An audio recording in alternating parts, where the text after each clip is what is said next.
Okay. Hey, everyone. Big Zeb, Big Zebra over there, John Hudson, Tobin Templeman, Andy Hall, commenting. We were meant lobbing multiple compliments to John Hudson and his glasses on the frugality and as on the style of said glasses. Hmm. We're not going to say anything about Tobin's cap, though, because it's strictly utilitarian.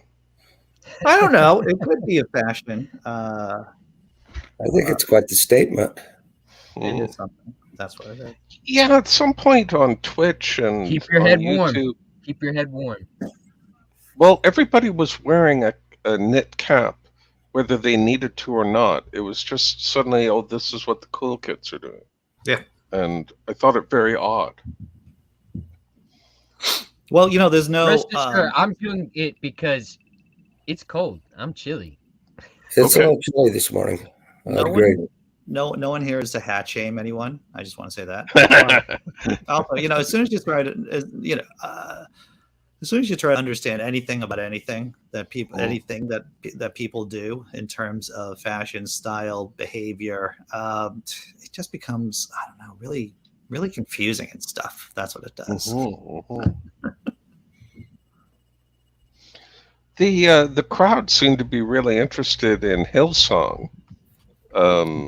They knew the names like Carl Lentz. Yep, Carl Lentz. And I guess there's a lot of scandal at Hillsong.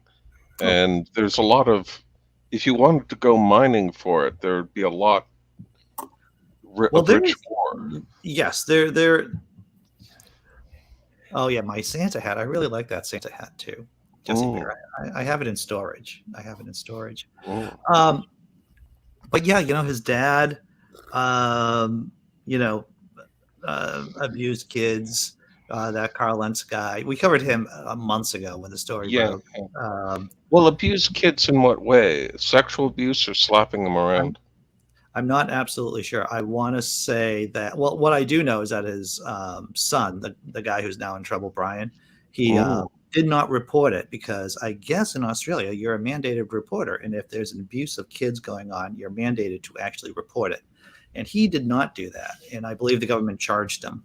Wow, they should with that. Yeah. A mandated reporter. So that would mean most citizens would be like teachers, mandated to report. Yeah. When I was working, when I was working with, people who have disabilities, it was a sexual abuse of a young boy. Thank you, Marmaduke. That was, I believe, Frank, his dad, Frank Houston's crime. That was sexual abuse of a young boy. Yeah. Well, the sadness grows. Man. Yeah. Yep. Ooh. That's faith for you. Always, never a dull moment, right? With horrible things that the faithful are going to do. Well, I went 48 hours without smoking, but I'm ready just in case I have to. What's your smoke of choice, sir? Well, weed. Oh, okay. It looked like a cigarillo there. This is a cigar. All right. A friend of mine. I haven't had a cigarette in 12 years. Good for you. But yeah, I do like my cigars. Sure. A friend of mine, I don't know if this is common, but he was very much into weed. And he would create his own cigarettes that were some precise mixture of tobacco and weed. Is that common in the... I don't like mixing the tobacco with... I don't mix my Captain Crunch with my Cheerios either, so fuck. Right. Yeah, well... I don't know how people do it. But what about Honey Nut Cheerios? Would you mix the Honey Nut Cheerios with Captain Crunch? It seems to go a little bit better. I don't know. I've never tried. Oh, no, that one doesn't sound bad, does it? Honey Nut Cheerios has a lovely theme song, and they had one of the only commercials I've ever really laughed out loud at. Really? Well, they would have these things where people would bump into the bee while snacking on Honey Nut Cheerios. Yes. Yeah. And so this business guy gets into a cab, and he's snacking on Honey Nut Cheerios. And behind the steering wheel is their flying bee animated mascot, and he's wearing a sort of baseball cap. And the businessman says, "Hey, aren't you a bee?" And the bee says, "Yeah." And the guy keeps snacking, and he says, "I guess that's okay." Nice. And I just thought that was, of course, only one who thinks that's funny is me, Well, but I thought that was I goddamn thought that was funny. funny. Okay, I thought that well, was at funny. any rate, uh, just a sort of intrusion into the real world of an animated bee that drives a cab, I think is just kind of naturally funny. Yeah, Yep. that tries to tempt your tummy with the taste of nuts and honey. Oh, wow. Wow, John Hudson. That just sounds nasty. Actually, there's a commercial I love right now. It's about a dad. It's for life insurance. It's a dad walking home from from work. He goes into the house and his family proceeds to attempt to kill him. His wife tries to kill him. His daughter tries to kill him. His son tries to kill him. And the tagline is something like, "Life insurance so good they're gonna want to kill you." Oh, wow. And it's like, if I needed if I needed life insurance, I would buy that right now. Life insurance with a sense of humor. Yeah, I would After buy. the commercial, can you remember what life insurance company it was? I couldn't even effing tell you, dude. I mean, but I know enough to Google it. So if I Googled Yes. it, I'm sure I would get the name of the company. But That's the thing. I love humor in advertising, but you can almost never remember the name of the company that advocated that. Well, that's why online advertising is so useful, is because you just have to click. You see it and then you click, as against watching it on TV. You remember the funny bit, but then Yes. you forget what the company is for. Yeah. Oh, one of the Flow Insurance commercials, or actually a couple of them, were genuinely funny. Most of them are just sort of weird. Yeah. But I think she might actually be a stand-up comic. And the actress who plays Flo the insurance so-and-so. I know that Flo the insurance, she was an actress and she played a small role. And this is, she played a small role for one episode on this Buffy spinoff show, Angel. Right. Okay. Yep. So And not a stand-up comic. I don't believe so, no. I think she was just a actress that they just plucked out and raised her to icon status. Flow status. Flow status, right? I saw the AT&T person, the AT&T woman. I saw her. I think she's Ukrainian descent too. I saw her in this happy little horror movie, obscure. I think it was on Netflix or something like that. And I thought that was hilarious. And I thought she did a really nice job on that. And she's hot too. So she's really hot. And I usually don't talk. I'm going to stop talking right now. I can feel myself blushing, but yeah, I'm not even going to talk about the Get. And she was going to play the, I think it's the unstoppable squirrel girl, the Marvel superhero, or unbeatable squirrel girl. Anna Kendrick. That's I think that's her name. I'm not sure. Anna Kendrick is great. And if I can throw in a recommendation, there's an amazing movie that atheists will love. It's called Rapture Palooza. It's Rapture Palooza. Right. And Craig Robertson is fantastic in it. So is Anna Kendrick.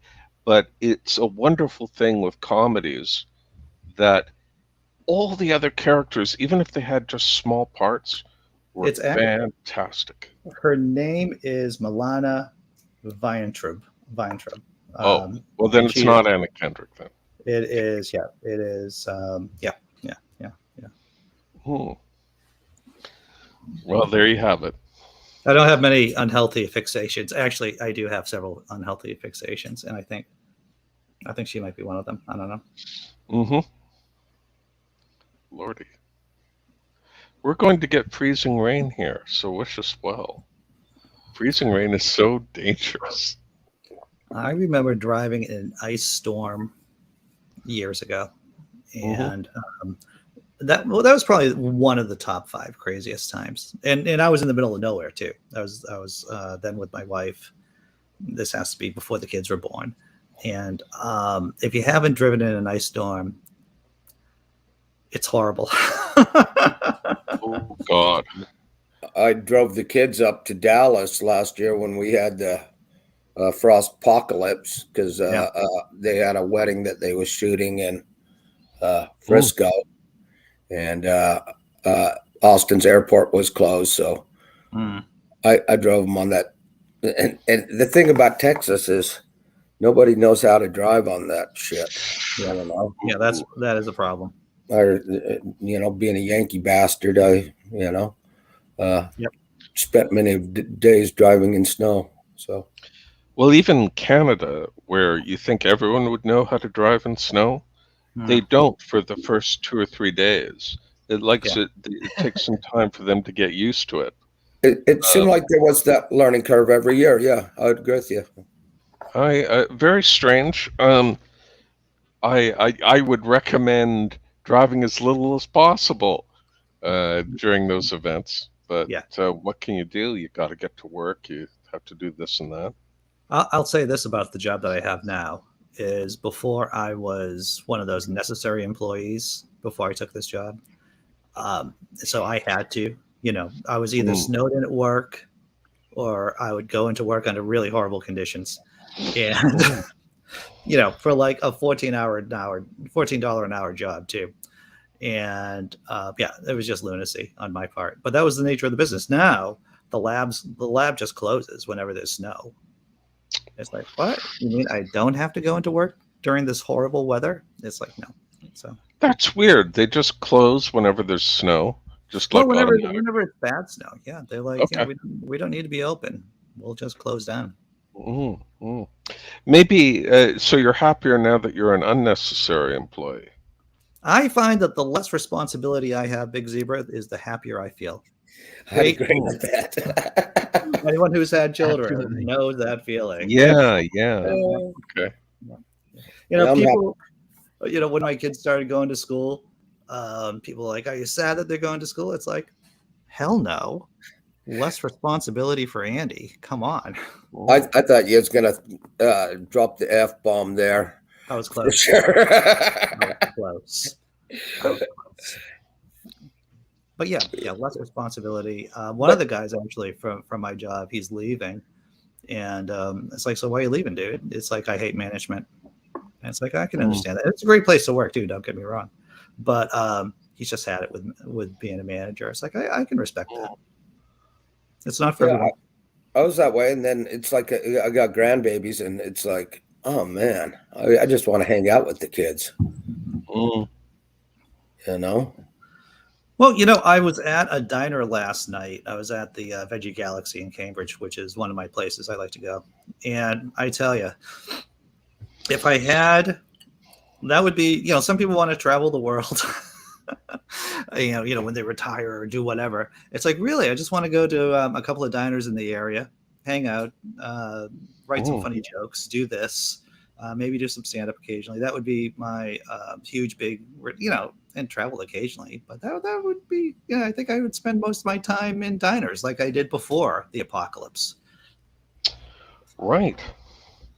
Yeah, a lot of people find it odd when you go to your favorite diner to do some work and you find yourself chuckling to yourself. And then people will actually come over to you and say, well, dude, what are you doing? Like you're a freak. Yeah, before the apocalypse, I would work at I would write at a Starbucks, and I always found myself inspired by the insanity that was the Starbucks. Yeah. Well, I can't go out in public. I just find myself getting in trouble. Even at gas stations, I say things that I shouldn't say to people, and it causes a little chaos, and cops come and shit gets weird. I can see that. There was a thing about a guy who was masturbating in a Starbucks the other day. And I think, if you've everyone should work a job where anyone from the street can just walk in Yeah. and then you have to deal with them. Oh, yeah. And everyone should have that experience. They might be much more polite and caring of other people. Or they they, knew what they turn had to into go rat bastards. Or they would hit their effort moment really fast and say, Mm. yeah. It would go either one of two ways. You're right about that, Big Zebra. I think they would go one of two ways. It was Maybe, gross. yeah. I worked at a Starbucks, and there was a group of guys who went into the bathroom. Now, I wasn't at work at this point in time. There was some other people there, but whenever I got to work, they're telling me about it. But the group of guys went in the toilet and used the toilet to the point to where they like clogged it up. That's like as far as I'll Oh my go with the God. description. But yeah, it's horrible, like what some people would do, and they don't even Did they use know it all at anybody. the same time? My imagination can only fill in those kind of blanks. I'm not sure. I would hope that there's either drugs or sex or both going on there. If they're gonna, if they're gonna abuse the bathroom, I'd hope there'd be And something some really going big on stools. I mean, we're talking Godzilla level stools. You ever had the Starbucks pumpkin bread? there. Oh, yeah. No, actually. Oh, John Hudson. Is that high in fiber or something there, John Hudson? A pumpkin. I think anything but. That'd be fun. See, I can't go anywhere because I just I say whatever I think and I don't mean to. I try not to be rude and stuff, but it's just like I can't control my mouth. I've been prefacing things when I'm out and about with my girlfriend, because the girlfriend is unfortunately the main recipient of my comment. Oh, well, she hears what I think, about other people. And I've been saying things like, this is how comedy doesn't help. And then I say the horrible thing. Well, a lot of times I think I'm being funny, but it turns out I'm being mean. It's a really, once again, you got to give yourself some runway for those situations. It's like, this is going to sound really mean, but I think it's funny. Or, Yes. All right. I also do the how honest do you want me to be on a scale of 1 to 10? If someone asks me a question. I've done that many a time. Something I like doing is that jokes that might be considered in bad taste. For example, a channel I watch, a true crime channel, did a story about one of China's most horrific killers. Mao Zedong? No, this was more of the serial killer type. I understand. And but he wasn't a true serial killer. He was. He would, for example, go into a home, kill the 4 people inside, and take anything of value. Right. That seems to be serial killer level stuff going on. Yeah, I guess so. It just not quite the archetype we've come to. Right. So so I wrote underneath in the comments section, unforgivable incoming joke, : and that seemed to relieve me of any responsibility to be, an upright citizen. So then I wrote, the strange thing about this killer was that after the strange thing about this criminal was after killing someone, he felt quite satisfied until 20 minutes later, and he had to find another person to kill. I understand. I got it. Yes. Now, I phrased that badly. I sat down and thought about it, so it flowed better in the original. Sure. And people didn't get mad. They sometimes they responded with laughter and then groaning and that sort of thing. Well, there's a but it's fact. Yeah. It's fact, so it can't be bad. A Well, comedian. is it borderline racism to make a joke about wanting to eat Food? more food after eating Chinese food? I don't know.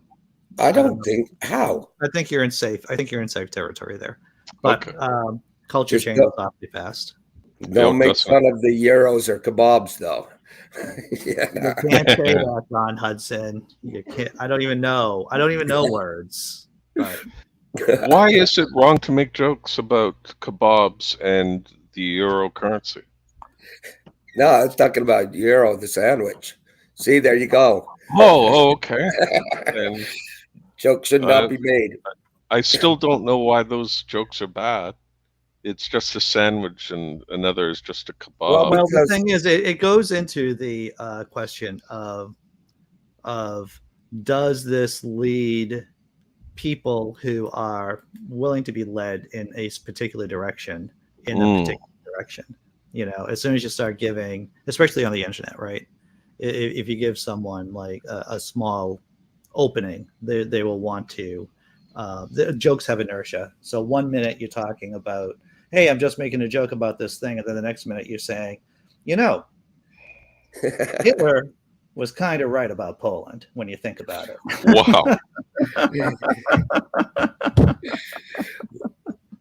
must have been That's talking about. one of the reasons why Dave Chappelle quit his show. It's because people just were laughing at his jokes incorrect, for the wrong reasons, right? For reasons that he did not want them to laugh at his jokes, and that's tough.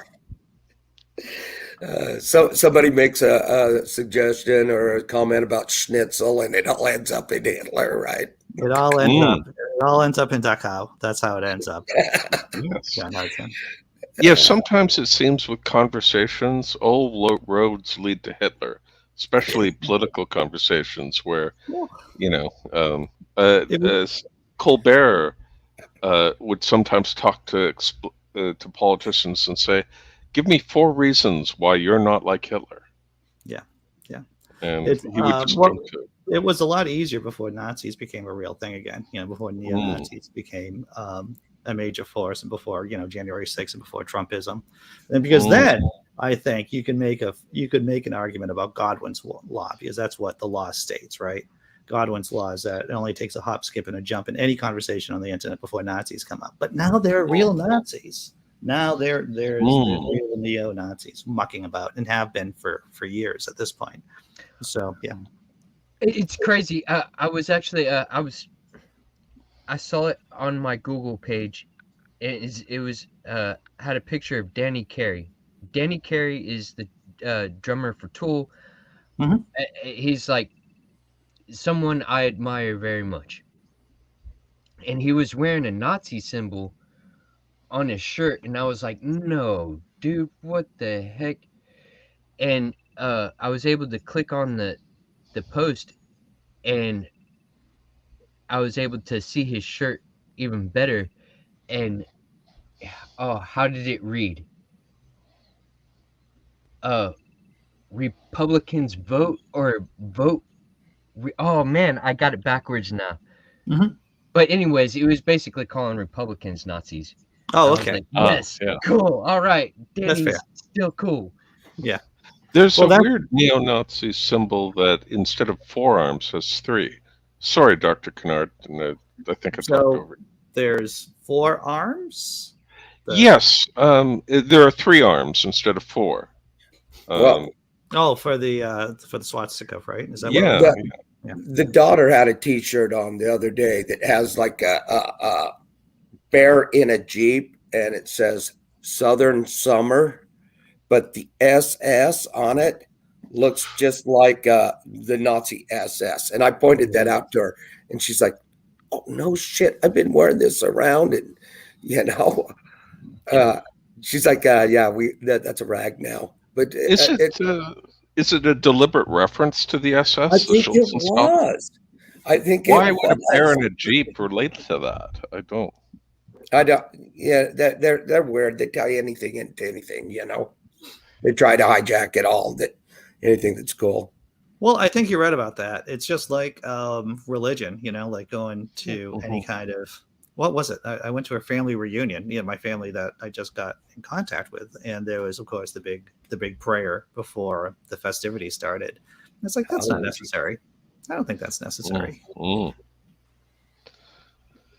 Oh, the big prayer. What do Well, you then say? you go to a funeral, and I've been to a couple of these.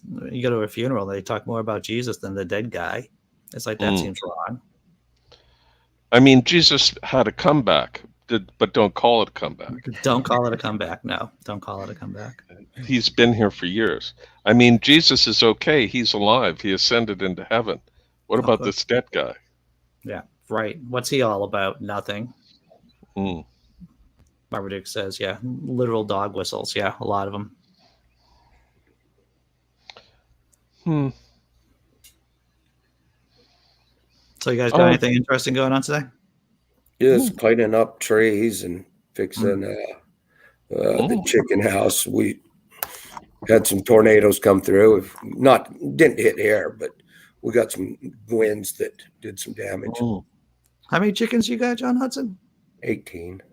That's a good amount Whoa, of chickens. dude. That is. They're ready to take over. That's a good question, Scott Duke. The question is, hey panel, are there any standard secular funeral guides? I'm sure the American Humanist Association would have something, because don't they do chaplains? There's certain Oh, kind right. of Yeah. non-theistic chaplains out there. So I imagine there has to be at least some boilerplate kind of structure to humanist funerals. And I'm not sure about the Satanists. It's an interesting question about what kind of funeral the Satanic Temple, what kind of rituals and rites they would do. Yeah, yeah. But I have some good news. It's not the most interesting news, but I have some good news. If is it about chickens? No, it's off topic. It's something I found that really surprised me, is that the Canadian government released something called $5 billion worth of green bonds. And so when you buy one of these bonds, the money goes into a fund that can be invested for green energy. No, that's good. That's smart. And I hope it becomes a thing, because if you get government backing, then you can buy a bond and know that the money's going to come back one day. Yeah. And at a guaranteed rate. But if you just invested, say, into a green business, you don't know if your money's going to come back. You don't know. No, nobody knows. And the important thing, from what it sounds, from what you're saying, is that it's a government-backed bond, so you're guaranteed. It's like buying a regular savings bond, in effect.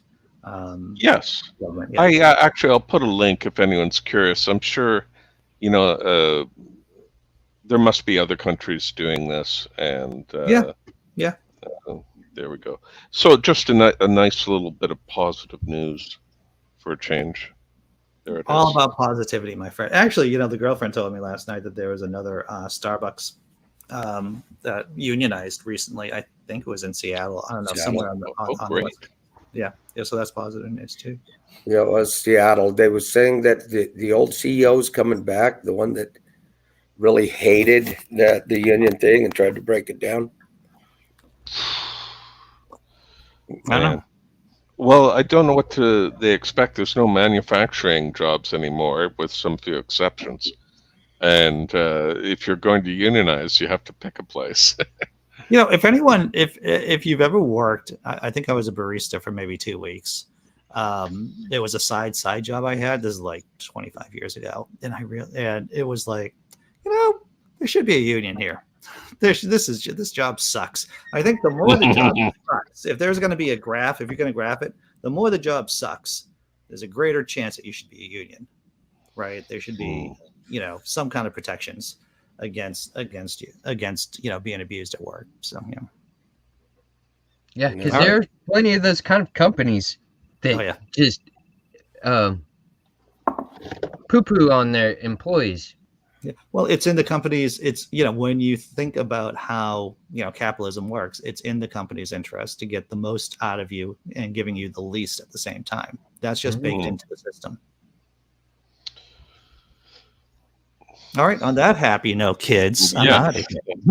I tried to give us an up ending, but no luck. I had to ruin it. I had to take it from you. Well, here, let me try one more time. You know how people do tea leaves? Yes. And they read the tea leaves in their teacup. I've been perfecting this, able to see the future, and I can tell that it's going to be a bright, sunny day because I've been perfecting my toilet reading. Your toilet. How the day's going to be with how many bubbles go around the toilet. Wow. Wow. You got to film that and put it on YouTube. YouTube will love some defecation results. I was basing my whole day on the prism I could get off my amethyst when I stuck it in the sun. Nice. Well, that would be nice, actually. A nice little. Okay. I'll see you all later. Tomorrow, everyone. Tomorrow's what? Friday? I guess tomorrow's Friday. Shamla freaking Hamla. Take care. Bye-bye.